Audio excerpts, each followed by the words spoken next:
Hello, football fans. Welcome to another episode of Football Talk with John and Evan. I'm your host, John Justin Jankowski, with Evan knows his football Bonner. Evan, how are you, man?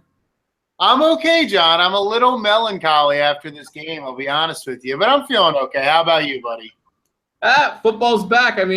Mostly every team has played already. Thursday was the first day for most teams to play their first preseason game. And the Eagles went to Lambeau Field to play the Green Bay Packers. And it's almost all but over. We're filling this with about 10 seconds left in the game. Packers up 24-9. Eagles, after that Carson Wentz touchdown early, didn't really have any offense the rest of the day. But we'll go through the whole game.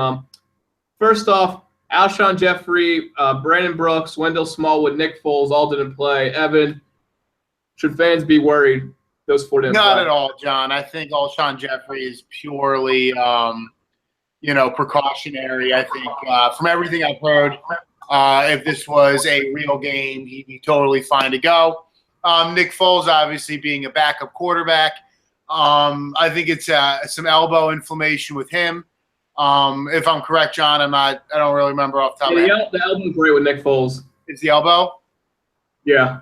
Obviously it's not great, but I think it's an awesome opportunity for them to evaluate Matt McGloin, and later on, Dane Evans, who has a total gun. So I had a lot of fun watching Dane throw the football, even though he threw a bad pick there at the end. So yeah, overall, what I'm trying to say, John, is I don't really think it's that big of a deal at all. They're just trying to evaluate everyone in games like this. There's no one, I think, out with anything serious. For the Packers, Aaron Rodgers, the star QB of the league, didn't play. Jordy Nelson, his top offensive weapon, he did not play in this game as well. Packers got the ball first, something Evan had to see right away. Jalen Mills made a nice tackle on a special teams coverage. Evan's been a big Jalen Mills guy the past 6 months. And he also made a tackle in the first defensive drive. So did you see anything with the first team defense on that first drive? Well, on the first drive, I don't necessarily – I took a bunch of notes from the game, John. I don't necessarily have it from drive to drive. What I do have on Jalen Mills is that he lined it up as the strong side corner or the left cornerback if you're the defense facing the offense. So the majority of quarterbacks strong sides. And I thought Jalen did a nice job. I thought he attacked the football well. I thought he closed the gap between himself and the receiver and made when Hundley did throw a ball well, I thought Jalen was right there all over him, taking away potential yards after catch situations. I thought he was aggressive. I thought he played well, and I think he's clearly right now this team's top corner for better or for worse. So he'll be out there on the strong side for a while, I think, at least until Sidney Jones is 100% and shows us that he has that ability. Eagles defense was able to force the Packers the punt. When the Eagles went on offense, some interesting play call. 2nd and 1, we saw the Eagles do an end around, and it was just like, Doug, okay, Doug, I know what you're doing. I don't want to see this in the regular season. Get it out of your system in the preseason. LeGarrette Blount was kind of interesting. He did well in situations where you didn't think the Eagles would run. He would pick up a big game, but situations you expected the Eagles to run, he didn't pick up any yards really. So what do you think of that Doug Peterson play call in the end around and LeGarrette Blount? I was very annoyed. I saw it coming. Obviously you see that jet sweep coming. You don't need to be a football guy to see that wide receiver coming, but I knew enough about Doug Peterson and the way they used Josh Huff last year. They were going to go to it. And in a totally inappropriate 2nd or 3rd and 1. On my mind, you signed LeGarrette Blount for these situations. I thought LeGarrette Blount overall, I thought he was used very poorly. I thought he showed a lot of agility, actually. A little bit of shake here and there, and actually cut a little bit better than I thought. But ultimately, this is a guy who should be running between, the guards in the center, the A gaps, and occasionally venturing out in between the guards and the tackles or the B gaps, but he should never really be taken on stretches, asked to do delays, this or that. So I thought the Eagles used him very poorly. However, it is preseason, and teams aren't going to tip their cap too much. But I did think on that particular play that ended up being the jet sweep to Nelson Aguilar that went nowhere would have been a great opportunity to evaluate Chance Warmack on that offensive line and where they are in terms of their power run game and a second, third, and short situation. Now, Doug Peterson obviously comes from Andy Reid, and I think any Eagles fan will tell you that at least towards the back end of Andy's tenure in Philadelphia, the Eagles really struggled on those second, third, and short situations. They just didn't have a power runner, and I see a lot of that in Doug Peterson as well. I thought they struggled last year in those short yardage situations. You get LeGarrette Blount, first opportunity you have to practice it, and they just totally go away from it. So I hope they're getting those looks in practice because we certainly didn't see it tonight. Something I also noticed in that Carson Wentz drives with the Eagles, going to Jordan Matthews as that's his go-to guy still. Jordan Matthews, probably the best wide receiver on the Eagles last year. No Alshon Jeffrey tonight, but it seems like he liked going to Matthews again today. Well, John, I thought it was interesting. The darling of training camp has absolutely been Nelson Aguilar. I mean, I know I've been on this podcast in the past and expected, for him to have a great season. I know Mike Quick was on on the radio earlier this week and called Nelson Aguilar the most talented receiver on the team. At one point he was in an open practice being genuinely applauded by the fans for making fantastic catches. And I really expected him to come out and really, come out and play great. Just for his first opportunity as the new and improved Nelson Aguilar, number 13 now. And I really thought that he was nowhere to be found. I mean, did he even catch a ball? Like, I don't know if you got the stats. I had the same amount of catches on my futon in Cleveland, Ohio, as Nelson Aguilar had in Green Bay. Yeah, I mean, I had a better chance of catching a ball from the Browns-Saints preseason game off of Lake Erie. Well, John, what I'm trying to say is you expect Nelson Aguilar to really step up and have a statement type of game in the preseason, just showing that all that ability and practice has transferred in some form or another over to a game, and I didn't see him catch a ball. I don't think Torrey Smith did a whole lot, but I know both those guys are playing great in camp, and it was just very apparent that, when they needed it, they're going to Jordan Matthews just like they were before. And I think if there was any question at all going into this game as to who's the slot receiver, I thought Jordan Matthews pretty much answered those questions. And I'm interested to see the dynamic of how Alshon Jeffrey will affect Jordan Matthews and also Zach Ertz. And I'm not even sure if Zach played tonight. He certainly didn't catch a ball. So, I think Alshon Jeffrey and potentially Torrey Smith will open up the middle for those guys. But I thought that it was a lot of jamming the ball to Jordan Matthews, like you said. And it just seems a lot like last year, in my opinion. Now, the best play of the day for the Eagles, the Carson Wentz to Mac Hollins touchdown pass. This was a thing of beauty. 40-yard touchdown pass, catch and run for Hollins. What you see is Carson Wentz steps up in the pocket to avoid the sack. Beautiful play by Wentz, just in that alone. But Hollins on his route, he beat Kevin King so bad. He gets inside on Kevin King, little stutter step, leaves King in the dust, catches the pass from Wentz, sprints to the sideline. King can't catch him, and then a beautiful stiff arm by Mac Hollins to push Quentin Rollins, the former Miami of Ohio DB, to the ground. And Hollins trots in for the end zone. I mean, you can make those kind of plays when you're 6'3", 210. And that was fun to watch that play. Oh, yeah. Well, Carson Wentz, the one thing that everyone's talking about with Carson Wentz, John, is over the offseason, Carson has done a lot of work with a specialized quarterback coach that actually has worked with Tom Brady in the past. And I was expecting to see a new and improved throwing motion. And to a degree, I thought he got the ball a little quicker. But what I saw out of Carson Wentz is his footwork has improved phenomenally. Like you said, he stepped up in the pocket, but it's more than that, John.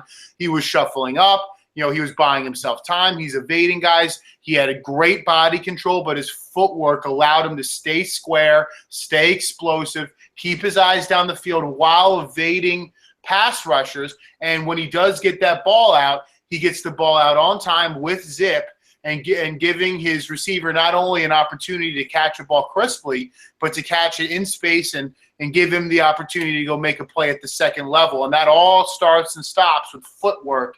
And I thought Carson Wentz on that play in particular, but there was a play earlier on that drive where Lane Johnson actually got pushed right back into Carson Wentz and I honestly thought for a second Carson Wentz might blow out his knee because the guy came down around Carson Wentz's knee, but his footwork allowed him to move laterally, step up in the pocket, keeping himself square and keeping himself explosive, ready to get the ball out on time.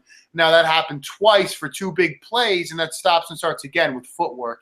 And that's what I saw out of Carson Wentz, not only on those two particular plays, but on that entire series. And that's the big reason why he started out 4 for 4, something about 51 yards and a touchdown.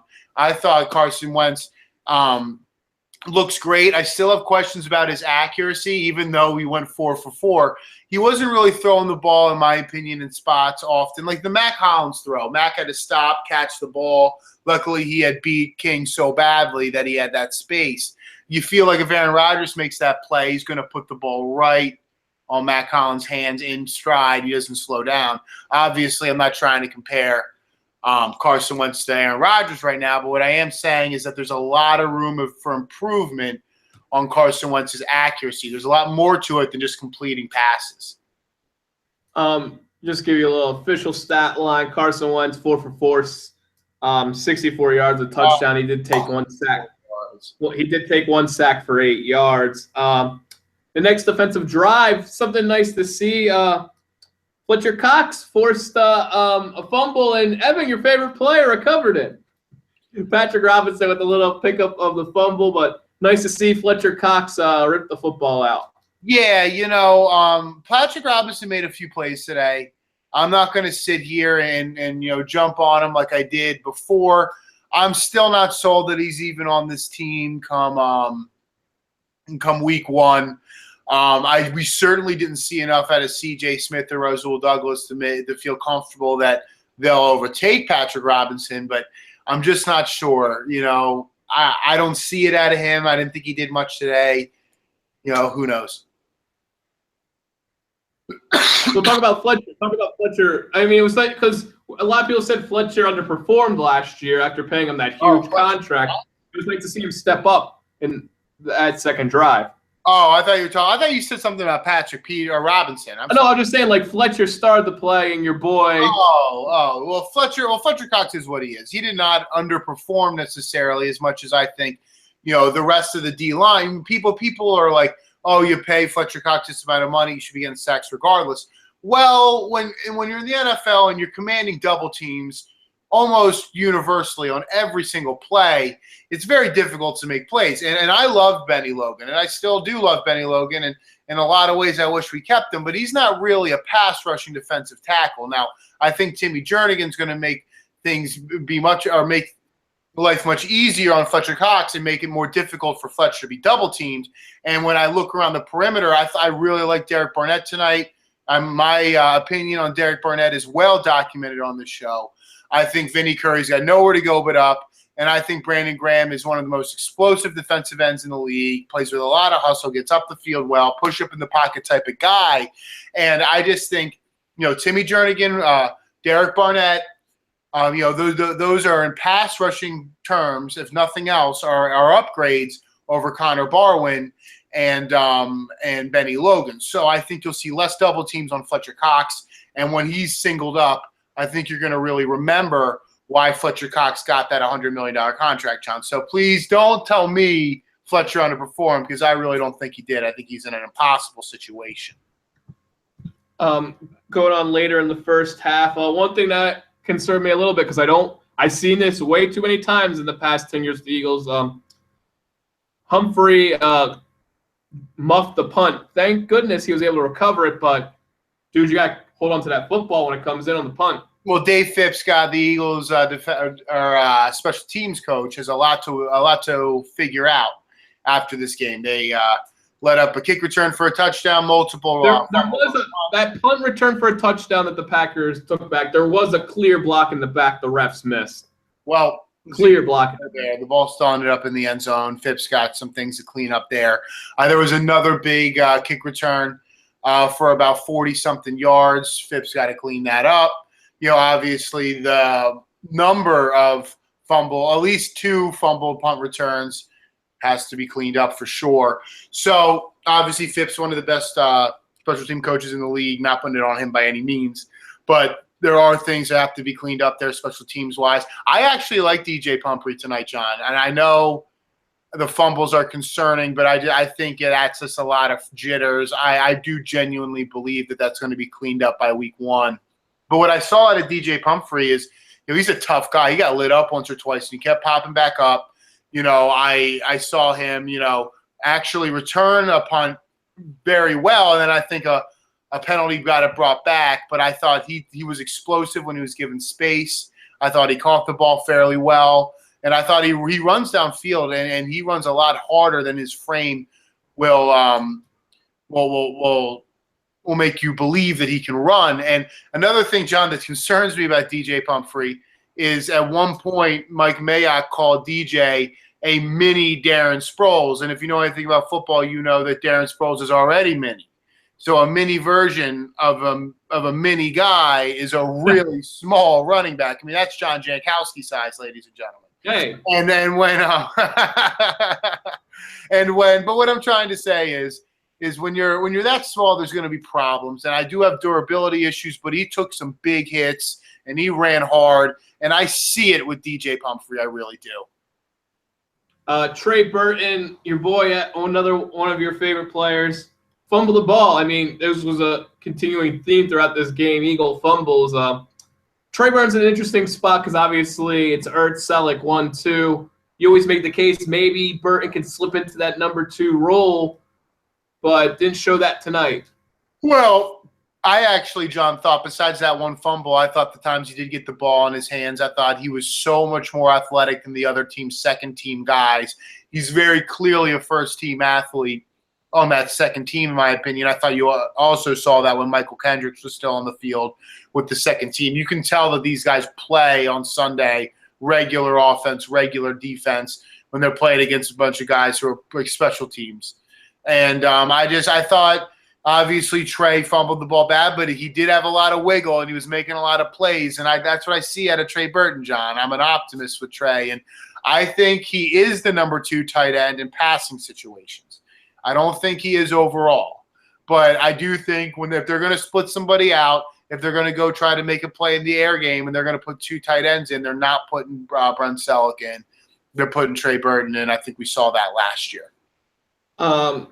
Ron Brooks went out with a hamstring injury. Eskin reported on 94 WIP, nothing serious, but obviously they didn't play him the rest of the game, but still nothing serious. McGloin threw an interception somewhere in that first half. It was bad too, John.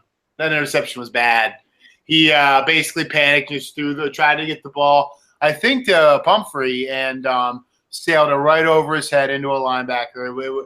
Matt McGloin is king of the check down, and I'm not impressed. I just give me Nick Foles, and I like Dane Evans as that third quarterback. I really do. I thought he had a gun today, but Matt McGloin, I mean, he made some plays, started off hot, did some nice things, but I certainly don't think, if the season – you saw it last year with the Oakland Raiders. Derek Carr is clearly a stud out there in Oakland, right? But as soon as Derek Carr gets injured, John, Matt McGloin just tanked it. Now, there's a lot of talent. There's potentially the best offensive line out there in Oakland, one of the best wide receiver core out there in Oakland. And at the time, they had Latavius Murray's a pretty good running back and a pretty stellar defense. And Matt McGloin just totally wasn't able to do anything out there. And eventually he gets hurt and Cook comes in. But, I mean, I don't think he's a valuable backup because even when there is talent, it is shown that Matt McGloin can't do anything. So I don't even know why he'd even be here. He's not going to beat out Nick Foles, who is successful here. And I think Dane Evans showed me a lot, at least not a lot to be like a third quarterback who isn't dressed on game day. Now we'll talk about the second best part of the day for Eagles fans for this first preseason game against the Packers. A Derek Barnett sack. This was fun to watch. Derek Barnett, obviously, this was Evan's boy when we were doing the pre-draft shows, who we wanted the Eagles to get. Evan kept saying, Derek Barnett, he's going to fall. He's going to fall to the Eagles. I kept thinking he's going to be a top 12 pick. No way he falls to the 14th. Lo and behold, Derek Barnett falls to the Eagles at 14, and we saw what Barnett's made of on this sack. One thing I noticed, you saw the hand strength come out. On this sack, he just throws away the offensive tackle's hands, able to get that inside foot inside the offensive tackle. Offensive tackle has no chance because Barnett just blew right by him after that. The hand strength, wiping away the hands, gets the inside foot in, sack on Hundley. It was a thing of beauty to watch. Well, John, my opinions on Derek Barnett are very well documented on this show, and it's way too early. I was actually very disappointed to see that Vinny Curry got the start over Derek. I think Derek Barnett's that good, and I think, again, there was one or two plays where Mike Mayock kind of turned back the clock or went on replay and was like, let's see if Derek Barnett sets a physical edge here, and every time he did. So I like him against the run. I like him against the pass. I think Derek Barnett should be a starter. And I think Vinny Curry and Chris Long should be purely situational. I would be very comfortable with Brandon Graham and Derek Barnett getting the majority of the defensive end runs. And also, Steven Means played well today too, John. Don't forget about him, another defensive end who I thought stepped up. It's going to be tough for him to make this team. He's going to have to be a special teams guy because we know Vinny Curry, Derek Barnett, and Chris Long, none of those guys are going to do much on special teams. So Steven Means is going to make this team as the fifth defensive end. He's got to bring something on special teams. It's a little tough to get a read on. You talked about him earlier, DJ Pumphrey. It's so tough to see if he had a good day because there was absolutely no hold whatsoever. Every handoff he got, he had no chance. The offensive line really struggled, I thought, universally across the board. It wasn't quite as bad in the second half, but I really was unimpressed in the run and in the pass. And I know Brandon Brooks is a big player or a big part of this offensive line. I get that. And, for whatever reason, I know he wasn't there today, but for whatever reason, it's just what I want. Again, at one point, Lane Johnson got blown back and almost blew out Carson Wentz's knee. I'm telling you, I almost saw it. Carson, again, with the footwork, evaded it. But there were plays where he made mistakes. I didn't see much out of Chance Warmack, really. I don't know. Like, Isaac Simalalu certainly didn't do anything to make me feel, man, this is the left guard of the future. Vaitai goes down with a knee injury. Who knows what's going to happen with him. Dylan Gordon, they put him in at fullback with LeGarrette Blount as the running back at one point. Now he's normally a tackle, an LSU guy. Was on the team last year, but didn't really dress. He's supposed to be an athlete. They run the ball. Dylan Gordon being a fullback, he does nothing. So top to bottom, John, this offensive line was poor. They were poor today, and I'm upset about it, John. I am. Well, one thing I keep hearing from non-Eagles fans is there's a reason the Titans gave up on Chance Warmack, which, I mean, it's only one preseason game, but let's just hope that rhetoric is not true. Well, John, let's remember something. Brandon Brooks is a starter here, and they've already named Isaac Simalalu a starter. Now, on previous shows, I said I thought Chance Warmack would be the guy, and I still don't necessarily think I'm wrong. I mean, it's early.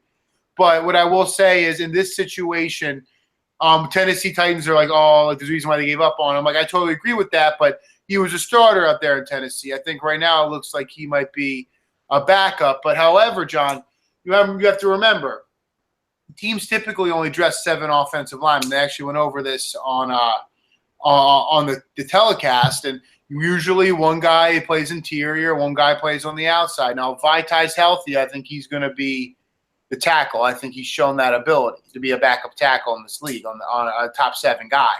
And I think Steven Wisniewski is the interior guy because he gives you experience and ability both at center and at guard. And I just look at, Dylan Gordon, I look at Chance Warmack, and even if they're around on the team, John, there's a good chance they're not going to dress. And that'd be very disappointing because I had high hopes for Chance Warmack going into this year. And Dylan Gordon, with all his physical ability to go into year 2 and not even break the top 7, is very upsetting. So we'll see what happens there. name you heard a lot in this game, and he's not going to make the team. I don't want to hear his name anymore. Billy Brown, fourth tight end on the team, practice squad guy, but heard his name a lot. We'll see, John. I think a lot of that will have to do with his ability to, again, affect special teams. Also, that's something Trey Burton does very well. That's why he's been on the team this long. I think you look at a guy like Trey Burton and you can equate him almost to what Nate Gary's trying to do right now. You know, if Nate Gary can be a stud on special teams and they'll let him develop as a linebacker and get more opportunities. And that's what's happened with Trey Burton. And I think for Billy Brown to make this team, I think it would have to be something very similar. And I don't know how many special teams tight ends they're going to keep because, you know, they're going to keep Trey Burton. So, you know, Billy Brown has got to be better than Trey Burton on special teams and show a lot of flash. I do agree with you, John. Ultimately, I think Billy Brown, again, converted wide receiver out of Shepherd University, I believe. And, you know, he's a talented guy, but I just don't see him making this final roster. 4 tight ends is just too many. Michael Kendricks, one of the stud defensive players from the Chip Kelly playoff team. We're really going back there. But he had a nice little interception. He got under the wide receivers around and was able to pick off Hundley. What did you have on Kendricks today? Well, that was against all second-teamers. And I thought it was interesting. I thought Michael Kendricks, again, and Trey Burton, when they were on the field with the second team, I thought it was very apparent that these are first-team athletes, first-team football players, guys who will play significantly on normal offense or normal defense on NFL Sundays in the NFL. And they were playing against fringe guys, special teams guys. I think you saw that with Michael Kendricks. He just seemed to dominate that play and was really just an explosive athlete against a bunch of backups. And even though he might not be a stud for the Eagles that we thought he might be, he is also clearly not a backup, not a special teams guy. He is a starter somewhere in this league, and I thought he showed that today. If not in Philadelphia, then somewhere else. Special teams, Caleb Sturgis off the upright. I mean, Sturgis is going to be the kicker. Just it's annoying to see him miss it, but yeah, that's what all that is, John. It's annoying. Yeah. I have 2 notes for the second half. Second half was preseason football. As preseason football gets, I texted you during the game. I was like, "Yo, this is so preseason it hurts." Yeah. You mentioned earlier, Big V went down with an injury. WIP was reporting during the game. Doesn't look too bad. That would be a big loss because he can be the backup for any position on the O-line. So let's hope it's nothing too serious. Well, I think obviously I like Vaitai a lot. There was a point in time where I thought he could be a starter, and I still do. But if he were to go down, I think Dylan Gordon makes his team, and with his athletic ability, I think you'd be fine there. But I do think that there isn't quite the depth on this offensive line that we initially thought. You know, that everyone was talking about on WIP and 97.5 and wherever on Bleeding Green Nation podcast, wherever. Going into tonight, it was all the depth. The offensive line is such a strength. And I'm coming out of this feeling like, I don't know. I mean, I don't think anyone in that top 7 group really showed me anything today. And top 8, including Dylan Gordon, I'm not sure. And then my only other note I have in the second half is Bryce Treggs, 6 catches, 91 yards. We'll see if he makes this team. Bryce Treggs, I thought he made a lot of plays, and I don't think he makes the team. If you look at it, John, Alshon Jeffrey's a lock. Torrey Smith's probably a lock. Jordan Matthews is probably a lock. You know, I would say Nelson Aguilar is still a lock. I think Matt Collins is absolutely still a lock. That's 5. And, John, I mean, did Marcus Johnson even play today? I didn't hear his name called. I didn't hear his name called once, and he's been another darling at camp, and people are saying that he might be a starter with Alshon Jeffrey didn't play, and I didn't notice him once. You know, maybe he was injured and I just didn't see it. I didn't look at any lineups before the game. I'm down here at the Jersey Shore. I was at the beach all day, so I just didn't get an opportunity to really, you know, sit down and look at who the inactives or anything like that. But I was going in really looking forward to seeing Marcus Johnson. I actually listened to a full podcast today, an interview we did on Bleeding Green Nation Eagles podcast a couple weeks ago, and I was really excited to see what he had today. And I didn't hear his name called once. No one even talked about him. So, I mean, Eagles writer for the Delaware News, Martin Frank, reported that Marcus Johnson did not dress. All right, that makes sense. But I think he is, from what I've heard in camps, if they're gonna keep, 6, 7 guys, it'll be him and maybe Greg Ward. I haven't heard anything about Bryce Treggs. There's enough speed on this team with Torrey Smith and Alshon Jeffrey and Nelson Aguilar and Matt Collins that, Bryce Treggs, what he brought to the table last year was, he's the only speed guy. Well, now he isn't. And he's just a little undersized. He just doesn't quite have the upside ability, I think, as a lot of those other wide receivers. Next Thursday, Eagles trying to get their first preseason win of the year. Eagles fall tonight, 24-9 to the Packers. They host the Bills at the Link for the first preseason home game for the Eagles. Evan, you going to be there? I will, John. I will be there. And I look at it, John, and I just hope for improvement. I want him to get a little bit better. I like to see more stability out of the offensive line. I love to see Alshon Jeffrey play a little, but I have a feeling that they're going to hold him out until the third preseason game. So what I'm really looking for is how does Alshon Jeffrey, if he play, affect the entire passing offense and the run game? I want to see how Brandon Brooks impacts this offensive line. And I would really like to see Derek Barnett get more opportunities with that first group, and not just in situational pass rushing. I mean, just as a guy in that rotation. So, I'd like to see a little bit more of the starters, and I'd like to see more out of Dane Evans. He's got a rocket arm. He's got a rocket cannon, rocket shipping the ball to a bunch of practice squad players. But I thought he looked good tonight. Definitely threw an interception or two. So he's not perfect, but man, that guy's got an arm, and I hope he's the third guy or at least the preseason guy. One thing I want to see next week is I want to see more of this corner competition because the jury's still out there. I have no idea who the Eagles are. What? It's such a basic answer. I want to know who the corners are. It's been my focus the entire offseason. After today, you're telling me that they're going to put CJ Smith was so disappointing, at least early on. He got burned bad today. He got burned bad on that one touchdown by the Packers. He was on ice skates. People were talking about this guy deserves the opportunity to be a starter, and I thought today it didn't even look like, he deserves to be on the final roster because you look at it and Patrick Robinson probably will make the team the way it looks right now. Jalen Mills will, Ron Brooks will, that's 3. Rasul Douglas is going to make that team this 4. And then you're going to have to find a spot for Sidney Jones. I'm sure he'll be on the PUP, physically unable to perform list, but he'll be somewhere. You're not going to injure reserve him. All right. And then, you have a 5th spot to play with right now. Is it CJ Smith? Obviously we have 3 more preseason games to go, but then you got to look at Aaron Grimes.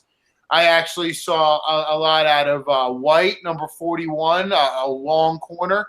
He got beat a couple times. He wasn't all there, but he was always in the mix, made a couple plays.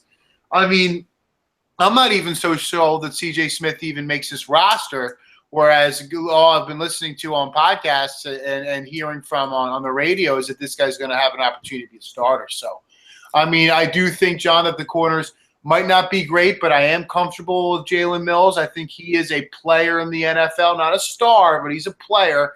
I think Ron Brooks is going to be a fine nickel corner. It's all about finding the guy on the defense's right side of the field, that right cornerback to the quarterback's left side. If you flip it, that weak side corner you got to figure out quick. Because right now it looks like it's going to be Patrick Robinson. That's going to be a problem. He might be as bad as Bradley Fletcher as the season goes on, in my opinion. First team going to play a lot more in the second preseason game of the year. So 2.5 over/under Nelson Aguilar catches next game. I'm going under. I'm going to go over.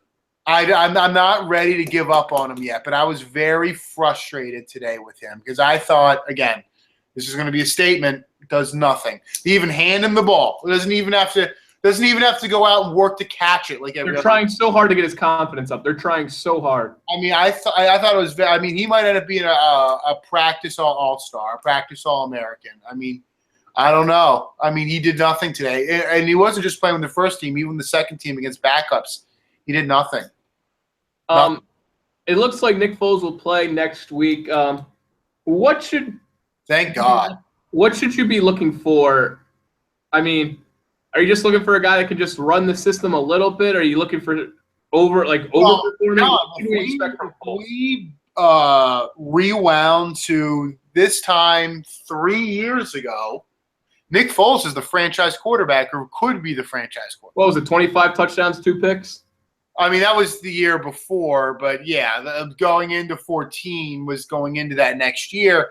And I remember feeling like they gave up on him too quick. Like, you looked at his numbers, he was a very competent quarterback. You know, a lot of that is Chip Kelly did back then, particularly before defenses figured out a very quarterback-friendly offense.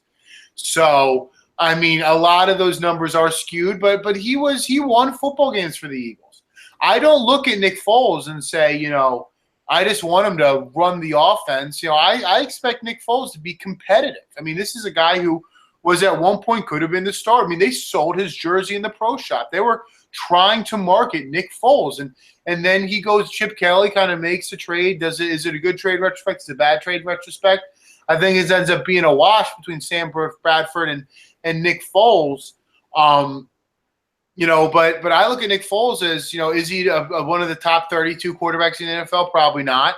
But I think if you expand that list to top 35, I mean, could you say that Nick Foles is the top 35 quarterback in the NFL, John? Maybe. Oh, no doubt.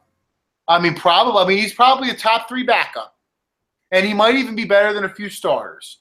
So I look at it and I say, you know, I would expect Nick Foles to come out next week, inflamed elbow or no, and be an NFL star, or not a starter, be an NFL professional football player, go out and run an offense, make plays, and against backups really shine.